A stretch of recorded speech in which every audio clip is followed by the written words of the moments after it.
दादा जी मुझे कहानी सुनाए ना प्लीज। एक गांव में हर अमावस की रात को एक भेड़िया आता और किसी न किसी मासूम गांव वाले को मारकर उसकी लाश अपने साथ जंगल में ले जाता और वहां जाकर उसको खा लेता। तो जंगल के बाहर दो दोस्त खड़े थे और वो आपस में बात कर रहे थे। एक का नाम अली था और दूसरे का नाम असद। अली असद से कहता है, असद, कल फिर अमावस की रात है और वो भेड़िया दोबारा आएगा और किसी मासूम की जान लेगा। तो क्यों ना हम कुछ ऐसी कोशिश करें कि इस साल वो भेड़िया किसी मासूम की जान ना ले सके। असद ने उसकी बात सुनी लेकिन कुछ खास दिलचस्पी ना दिखाई और कहता है कि देखो अली, अभी तो रात हो गई है, तो सुबह इस बारे में कोई बात करेंगे। अमावस की रात तो कल रात को ही होगी ना।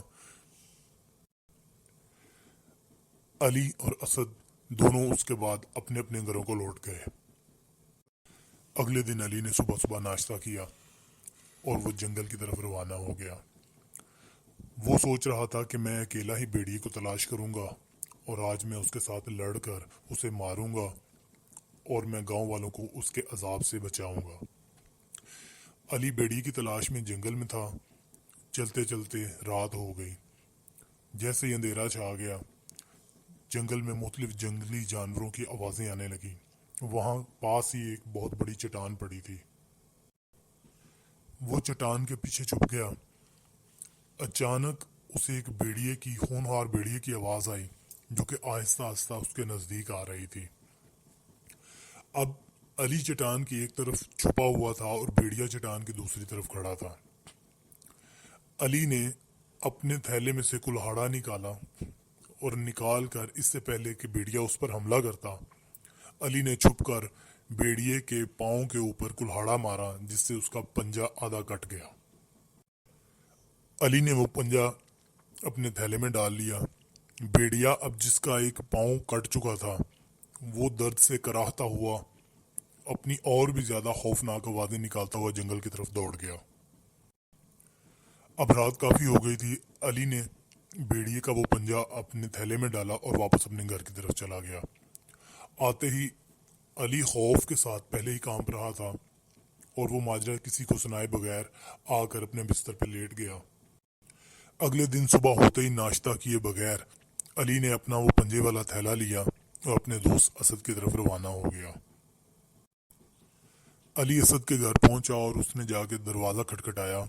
असद बाहर आया तो जैसे ही अली ने देखा कि उसके हाथ पर पट्टी बंधी हुई थी, जैसे कि उसका हाथ जख्मी हुआ हो। अली ने पूछा, असद, तुम्हारे हाथ को क्या हुआ? असद ने बस वैसे ही परेशान होकर कह दिया, कुछ नहीं, हल्की सी एक चोट आई है।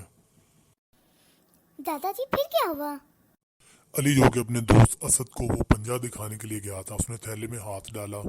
जो ही उसने थैले में हाथ डाला तो उसने महसूस किया कि वो अब भेड़िए का पंजा नहीं था, वो कुछ और लग रहा था। जैसे उसने थैले में निगाह दौड़ाई तो देखा तो वो भेड़िए का हाथ इंसानी हाथ में तब्दील हो चुका था। अली ने बगैर असद को बताए या दिखाए वो पंजा दोबारा अपने थैले के अंदर ही रख दिया और असद से कहा कि मुझे कोई ज़रूरी काम याद आ गया है, और वो जल्दी से वापस अपने घर चला गया। दादाजी उसने वो पंजा अपने दोस्त को क्यों नहीं दिखाया?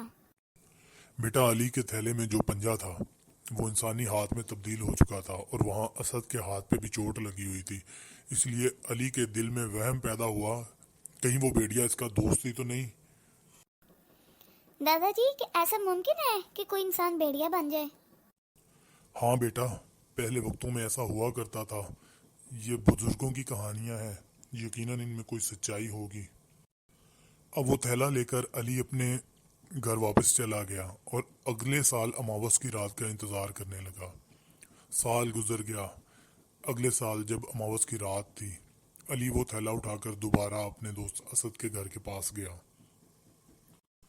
अब अली छुप कर देख रहा था। जब रात का वक्त हुआ तो असद अपने घर से निकला और उसके पूरे जिस्म पर बाल निकल रहे थे, उसके नाखून भी बढ़ रहे थे, उसके दांत भी बढ़ रहे थे। अचानक वो एक खौफनाक भेड़िए में तब्दील हो गया। अब अली का शक जो एक साल से उसने अपने दिल में रखा हुआ था वो यकीन में तब्दील हो चुका था।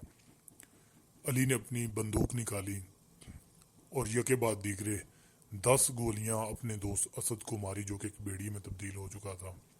اب بیڑیا مر چکا تھا، گاؤں والوں کو پتہ چل چکا تھا کہ اسد ہی اصل میں وہ بیڑیا تھا جو گاؤں میں لوگوں کو مار رہا تھا۔ اب گاؤں والے اس بیڑیے کے خوف سے آزاد ہو چکے تھے اور سب لوگ ہنسی خوشی رہنے لگے۔